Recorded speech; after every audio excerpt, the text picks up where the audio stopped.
Sasha Martinengo. Storming down the pit lane. Weekdays from 12 to 2 p.m. Central African Time. Unbelievable. Listen, welcome to the show. Got a very, very special guest. Besides being the best looking presenter of the panel, he's actually a very, very, very clever man as well. Of course, it is the one and only Vic Maharaj. Vic, how's it, buddy? Hey, Sasha, how's it going? Great, great. Before we get into our discussion this afternoon, just to give you a little bit of background, Formula One, as we know, is a very technical sport. And sometimes it's very, very difficult in the time constraints that we have when we're on television to try and actually discuss and inform as to why certain cars are doing certain things at certain times, etc., etc., etc. So, hopefully, Vic is going to be able to clarify all of those kind of things for us during the course of the next half an hour, 45 minutes or something like that. For example, why are some cars faster in qualifying but not so fast in the race? What makes the difference? All of those questions I'm going to pose to Vic, and of course we will answer them for you right here on Gears. Okay, so Vic Maharaj joining me in studio. Of course, you could follow him on Twitter at Vic Maharaj. Otherwise, of course, you can always watch him on Supersport for Formula One. Vic, always good to see you, my friend. Yeah, it's fantastic to be here. Thanks, Seth. Listen, as I mentioned right in the beginning, it's not very easy for us when we do either Absolute F1 or if we're on TV for the 3 days, for to get across the complexities sometimes of what happens in the world of Formula One. Because sometimes we sit and say, watch out for this car, and then that car does something, and then in the race it does nothing. So we thought, that it would be interesting to get a little bit more of a technical, but in a layman's terms, so that even I can understand it, so that we do understand is actually how these cars actually work when it comes to Formula One. Because they've got these front wings and rear wings and side wings and all of these kind of things. So what do they actually do and mean? First of all, what makes a Formula One car so special? Well, I think it's a very intricate piece of engineering. I think the important thing, you got to understand that these Formula One teams have nearly 600-700 people working for them. Each one has a certain role to play within the team, and what we see on a Sunday is really the tip of the iceberg. We see the race car, we see the racing driver, and effectively these 600 people put all this input into the race car and go from various things, i.e. we talk about mechanical grip, how to make the tires work, and that's been the buzzword of the 2012 season. We've talked about aerodynamic downforce, what sort of front wing setting, what sort of rear wing setting they run through all the entire race weekend, and who's got it right and who's got it wrong. To give you just a slight little window on the world, if you want to call it that, in terms of the Canadian Grand Prix, we saw Sebastian Vettel have a fantastic pole position. Yes. And initially, I think you and I did mention it, in the first 5-6 laps of the race, he seemed to pull a gap, and we said, okay, maybe it's signs of 2011. And yet it suddenly came back, the race came in, and then Lewis and Fernando Alonso was able to challenge Sebastian and effectively change the order of the race and win. Yet this weekend was slightly different. We saw Sebastian Vettel come in, get the pole position with a very similar strategy that he adopted at the Canadian Grand Prix. The team did the same sort of thing, but this time he was able to run away with it. Now you ask yourself the question, why was this possible? Correct. Now, effectively, it is all about aerodynamics and getting the tire into the correct operating window. They went with a very high downforce setting. Which means, here we go. This is good. Listen, carefully. We're ready. High downforce setting, very simple. If you look at the race car coming at you, can you see the sponsors' names on the wings? If you can see the sponsors' names, means a very high angle on the wing, means high downforce. Correct. Means high pressure on pushing the car onto the road, but low top speed. Now, because it gives drag. Correct. Sasha, you're listening, you're paying attention. I do pay attention to you, Vic. I do listen, I promise. But on the other hand, if you looked at Lewis's car, if you looked at the Saubers, for example, you couldn't really see the sponsors' logos on the rear wing. Means the angle is a bit more shallow, which essentially means you got more top speed, but not the downforce in the corners to give you the cornering grip and the braking grip. So, in terms of the qualifying situation in 2012, Sebastian Vettel was able to get the 2 pole positions, but why didn't he get the race win in Canada? Why did he almost get the race win at Valencia? Yeah. Simple. At the Canadian Grand Prix, we had very, very long straights. Yes. And the tyre degradation was not as expected for the Red Bull racing car. They didn't have the tyre degradation that set them apart from the rest of the guys. Lewis Hamilton was able to run in the slipstream, activate this DRS, which is the flap. If you guys see it, if they're within 1 second from an activation zone, they can open the flap angle. That then obviously sheds the drag, and they can get the top speed. Correct. So they were able to slowly and surely reel in Sebastian Vettel and pass him without the tyre degradation that everyone expected the low downforce cars to have. Now, 2 weeks later, it completely changed. High temperatures, huge temperatures. The tyres were not particularly lasting as well as people thought. So the downforce now made the car slide less, made the cars put the pressure on the tyres correctly. Therefore, the tyres were able to last. And Sebastian Vettel, at the first 2 or 3 laps, was able to pull a gap. And interestingly enough, if you look at this Valencia Grand Prix, if you look at Raikkonen, Grosjean, Alonso, Vettel, Webber, they adopted a high downforce setting because I think the teams within their knowledge base realized they've got to look after the tires. Yes. High temperatures was a big issue. Sliding was a big issue. Thought it was going to slide more. Correct. Which was exactly what happened. Because if you look at Lewis Hamilton, he effectively went for the same setup as the Montreal Grand Prix. Was okay, he was there or thereabouts, got P2 on the grid, but couldn't hold the same pace in the race. The car started to slide, and especially the last couple of laps when we saw him fighting with Pastor Maldonado, the car sliding. Didn't have the grip. Correct. Fell off the cliff like we saw Alonso 2 weeks ago, Yeah. and then he wasn't able to defend. He tried to defend too much against Maldonado and went out of the race. So the real issue is that the engineering staff behind all these guys, these drivers, are trying to optimize the car for the quickest way around the circuit, for the number of laps, for the 2 hours if you want to call it that. But sometimes the sums go wrong. And I think this what brings me to the most important part. Yeah. The driver can only drive what he's been given. He drives Very good point. He drives the car to the limit. And what he's been given... That's why I'm always so slow. I saw you brought your red racing car. I'm ready to go. I'm taking all of these pointers and I'm going to reset up my car on the way home. Absolutely. So anyway, but I think the main thing, Sasha, if you look at what Fernando Alonso did on the weekend, Yeah. I think he outperformed the machinery. And it's something that we haven't seen of late. We've seen always the drivers drive the machinery to the limit, but not over and above it, and do something that people sit back and say, whoa, that was something no one expected, something that we didn't quite foresee. And I think that's where the big thing is coming. Why is Ferrari in this championship race? It's because solely of one guy, and Fernando Alonso. Obviously, you're saying it, taking into consideration there's 600 other people in Ferrari working. They're all working as hard as they can.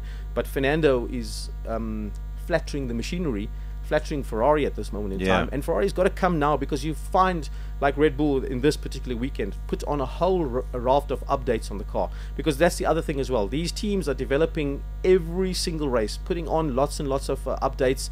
Some work, some don't. And the real thing was, you saw that the Red Bull Racing was quite substantially faster. There's a lot of conspiracy theories that have come out from Red Bull Racing, Helmut Marko and Sebastian Vettel, that safety car came out to bring the racing closer. Well, listen, we'll talk about that in a short while, but that's quite a lot for you to think about in the meantime as to what Vic has given you in terms of how and why cars adopt different ways, and sometimes it does go a little bit wrong. So with me this afternoon, Vic Maharaj, and we're talking about the technical side of Formula One, but Vic knows, because we've worked together for so many years, that if he doesn't explain it that I can understand it, well, then it's pointless. So and he really has to work hard at that, because I'm technically like challenged. You've done very well, Sasha, I must say. Over the years, yes. 10 Vic, years. Yeah, 10 years. Can you believe it? 10 years. This is a couple of interesting questions. One I want to bring up from this Grand Prix on Sunday, and that is that we saw safety car intervention. All of a sudden, Sebastian Vettel's car died. A couple of laps later, Romain Grosjean's car died. The common denominator, both Renault powered engines, and we're assuming, I think we were told that it was an alternator problem in Grosjean's car, and they think it's the same problem in Vettel's car. Had a question that came in earlier, why do Formula One cars have alternators? Well, it's as simple answer as why do normal road cars have alternators? They've got to just maintain the battery charge. Formula One cars run very, very small batteries. So effectively, if you don't have an alternator, your electronics require a lot of charge to work. And Correct. eventually, within a lap, the car will just run flat, which we saw Romain Grosjean. The car was accelerating one moment, the next moment it was in neutral, no drive, and it looked almost identical failure to Sebastian Vettel. Yeah. Renault have come out and said it is alternative failures. They don't want to commit that it's the exact same failure or the exact same reason. Remember, these things are quite sophisticated pieces of equipment. They're nearly 50,000-60,000 rand an alternator, and they normally throw them away. So you would expect Renault to have done all their necessary maintenance procedures, but I think when the safety car did come out with that elevated track temperature, the bodywork being very tight, so effectively not a lot of cooling, the alternators could have overheated and essentially failed. So I'm sure Renault will put that right for the next couple of races, but it was very odd to have two cars having the same problem. Yeah, amazingly. I mean, it didn't happen on Kimi's, it didn't happen on Mark Webber's, it didn't happen on any of the other Renaults that were in the field as well. But I'm sure they will come out with an answer in the next couple of days. Enjoying your lesson, that's a tweet from Suzanne No More. She says, sounds very, very clever.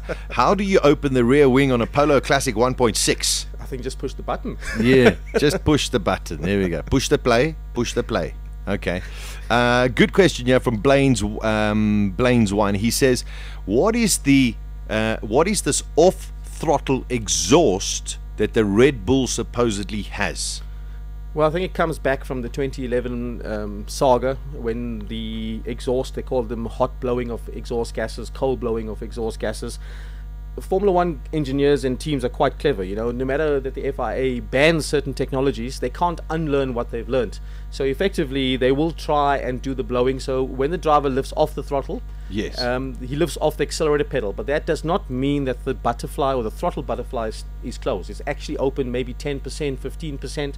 And the very clever guys at the electronics department of Renault will essentially make the engine run on a bit. Not drive the car, but just run on and push exhaust gases through the diffuser, which effectively then creates high energy gases in the diffuser, causes some aerodynamic downforce, which is essentially the holy grail of Formula One. You want exhaust downforce. Now, aerodynamic downforce works with high speed. When the faster the car moves through the air, the more downforce. Correct. But when you're braking and turning through a corner, remember the air speed is lower.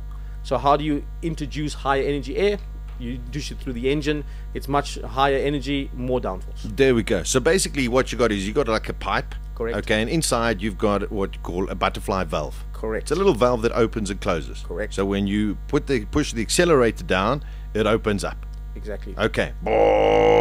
And then when you decelerate, it closes. But they're clever enough to make it not close completely. Yeah. So that there's a little bit more of air, and then this air gets dispersed. Exactly. And then they keep the engine running at a higher RPM, although it doesn't drive you forwards. It's not accelerating you. I think that's the important thing, because last thing you want is when you're braking for a corner and it's still going. And it's accelerating. So essentially what has happened is they've been quite clever about doing it. It's all the teams did it last year. Yes. But there's rumors at this particular Grand Prix, Renault and particularly Red Bull have reintroduced it quite extensively. Lots of people at the side of the track heard this noise coming out of the Renault, which was very similar to last year's exhaust blown diffuser. And maybe our friend Adrian Newey has found some little trick around the regulations. No, he's a very clever guy. Another very interesting question as well, the DRS system, which is called a drag reduction system. Okay, it's introduced in Formula One to assist in overtaking.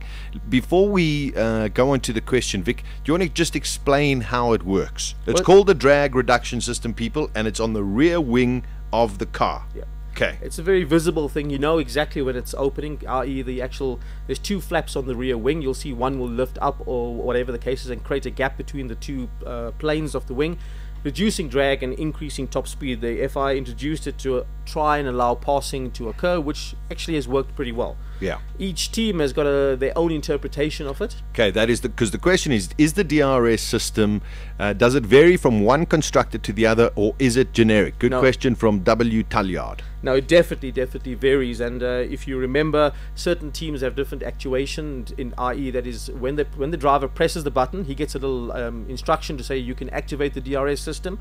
Essentially, he presses a button and the wing flap angle opens. However, certain teams have got a better solution than others. Mercedes have got it in their end plates, the two plates that hold the rear wing, whereas Ferrari, Red Bull have done it in the middle of the wing. You'll see a big central pillar. We saw at the Canadian Grand Prix, Michael Schumacher's wings stuck open, you know, and Yeah. they couldn't close it because of some hydraulic problem. We saw the mechanics wanted to go into the engine bay to fix something, and he was told not to. But Don't anyway, do that. certain teams have a more powerful DRS system. What that basically means is when it's activated, you get a bigger increase in top speed. Okay. More drag is shed. So I think a lot of the teams in their development over the course of the year is trying to make sure that it's as powerful as they possibly can get it. Yeah, okay. The Lotus suffered alternator failure, no battery. Well, it's got a battery. Yes, it definitely has a It battery. has to have a battery. But it's a very, very small battery, Yeah. not the 20 kilogram ones we see in our normal road cars. This thing is probably weighs 3, 4, 5 kilograms. They're talking of very fancy technologies to make the batteries even smaller, but as a result, it doesn't hold a lot of charge. Therefore, you have an alternator problem, the car's going to park. Yeah, there we go. Another very good question. It comes back to what Vic said right in the beginning, but let's just go through it. And it comes from Rory Bryce. He says, why are Mercedes AMG F1 fast in Monaco, but nowhere on faster circuits like Montreal and Valencia, despite having their double DRS system? You want to have a go here, Vic? Yeah, it basically comes down to situations where, like at Monaco, effectively all the teams run as much downforce as they can get on the car. So it doesn't matter what the drag is. Drag doesn't make too much of a difference. They've got very good mechanical grip. They've got good traction out of slow corners. However, they don't have efficient aerodynamics. So effectively on a circuit like Barcelona, on a circuit like that's got high speed, medium speed corners, they've got the downforce, but a lot of drag as well. So as a result, they're not particularly strong. They can't get the tires in the operating zones. Therefore, they're going to run a lot more wing than the other cars. I.e., you'll see the wing angles of these cars. If you can see the sponsor logos, you'll notice that the Mercedes cars have got a lot more wing than other cars, purely Yes. because to try and overcome this. But they get the compromised situation where they've got too much drag. Essentially, then they can't just get the absolute benefit of it like a Red Bull can. So the car's strong. It has been strong in certain tracks, but not, in my opinion, the best car on the grid at the moment. So they've got a bit of work to do, but they've made a big jump since last year, and you'd expect they've got a very strong technical team. So next year, watch them. Yeah, also, I think what you also have to understand and remember is that in all qualifying sessions or all free practice sessions and qualifying sessions, any of the teams are entitled to use their DRS system at any part of the circuit. It only comes down to race conditions where you are limited to where the FIA have specified where you can use the DRS. So sometimes it flatters teams in free practice or qualifying with their speed as opposed to when it comes to race conditions, because all of a sudden things are completely different. But Sasha, isn't it a bugbear of ours? We don't want this to happen. We want No. it to stay the same. And there's talk of in 2013 this will happen. Yeah, well, let's hope so, because I think it needs to be a level playing field all the way along. Yeah. So there are a couple of things that people are working on, and FI are working on. Things as well. technical this afternoon. So very, very good questions that are coming through here at the moment. So the question is, and this one a difficult one to answer, Vic, but it's a great debate, and it's all about the McLaren team. I spoke with Gary about it yesterday, but what is going on with McLaren when it comes to their pit stops, specifically with Lewis Hamilton? Another major fiasco which happened on Sunday in his second pit stop. I mean, where does this stem down from? I mean, Sam Michael has been brought into the team from Williams. Is it his job? Is he the man responsible for that? Well, as sporting director, one of his areas of responsibility is the pit stop. So I think he will be the man under fire, although I think Martin Whitmarsh at the end will have to carry the can for it. Paddy Lowe, the technical director, did come out and say that pit stop 1 for Lewis Hamilton was their fastest ever, 2.9 seconds. And then obviously it all went wrong in pit stop 2. And, you know, it just is sometimes it smacks of a team panicking. Yeah. They're trying to introduce too many fancy solutions, and unfortunately the solution is not reliable and not repeatable. So physically, if one watched the race and you looked at that McLaren team doing that pit stop, Yeah. it's really they did not know what to do. They panicked. They didn't know how to get Lewis out on circuit. A lot of people said it cost Lewis the victory chance. I'm not quite sure. I don't think the car had the pace to win the race. Although at the end of the day, you know, you don't want the finger to be pointed at the actual crew at the background. You want the driver to fight it out on the racetrack. So yeah, I mean, they've introduced a fancy little jack system that swivels, that looks like the Ferrari system. But and I think it's really an issue of they figured out that Ferrari are the fastest team at the moment, setting the benchmark. what has Ferrari done that's different to us, and let's make it the same. So they got this fancy jack that swivels, a lot of push buttons that jacks the car up and down.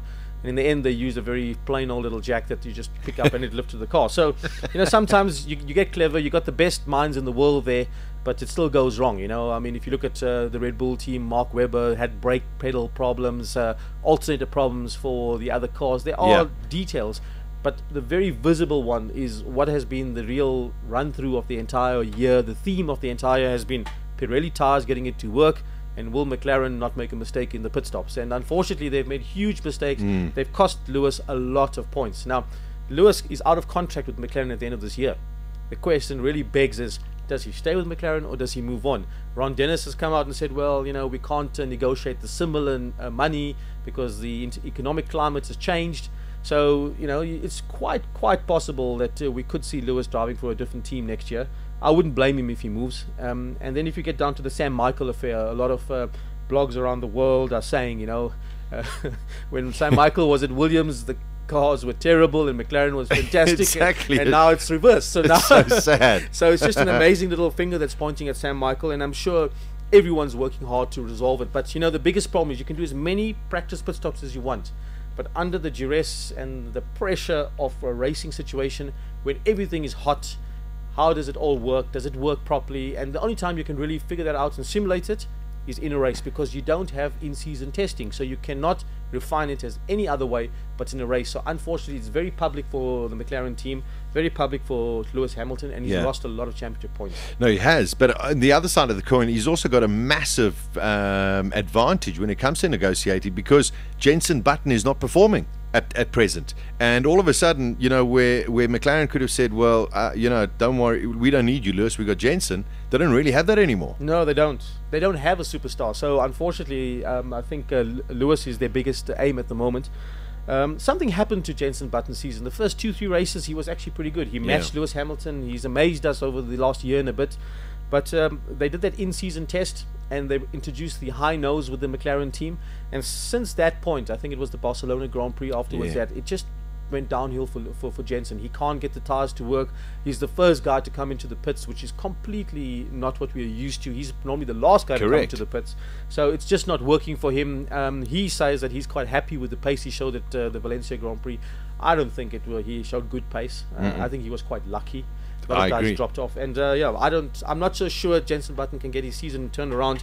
But what a lot of guys are saying is, if you get Jenson Button better, you're going to get Lewis better. So maybe the McLaren the one's got to push the other. The McLaren team needs to lift their game. Yeah, definitely. So listen, McLaren are one of the most outstanding teams ever in the history of Formula One. We know they'll bounce back, but I mean, it's just so unfamiliar to actually see how they've messed up with Lewis so far this year. Another interesting question, Vic, which comes from J. Black Walker. Nice, brother. The hole in the floor saga, which came about Monaco. Just after the Monaco Grand Prix, Mark Webber won. There was a lot of debate that Red Bull had a hole in the floor, which was against the regulations. Correct. And people are saying, well, it seems to have backfired in the FIA and the other teams because they seem to be going any faster. But I don't think that was the core of the argument. Sometimes what happens, a lot of teams, you focus on one specific point of the car. But remember, the car is the sum of all its parts. So sometimes that little issue takes the attention away from somewhere else. It's now resolved. It's the clarification is been issued by the FIA. Yeah. Yet Adrian Newey's come up with a whole new interpretation at this particular Grand Prix. There's a new tunnel section that he's introduced, blowing the gases to the central portion of the diffuser, and it seems to be working much better. So overall, I got to say, the holes in the slots don't make much difference at the moment. It's the tunnel that's working. Yeah. Another question. Will Formula One go to smaller engines with turbos like back in the 1980s? Very simple. Yes. Yeah, 2014. Yeah. 2014, 1600s, V6s, and they will be turbocharged. And we all wait in anticipation as to whether or not they're going to be sound as screamy as Formula One cars do at present.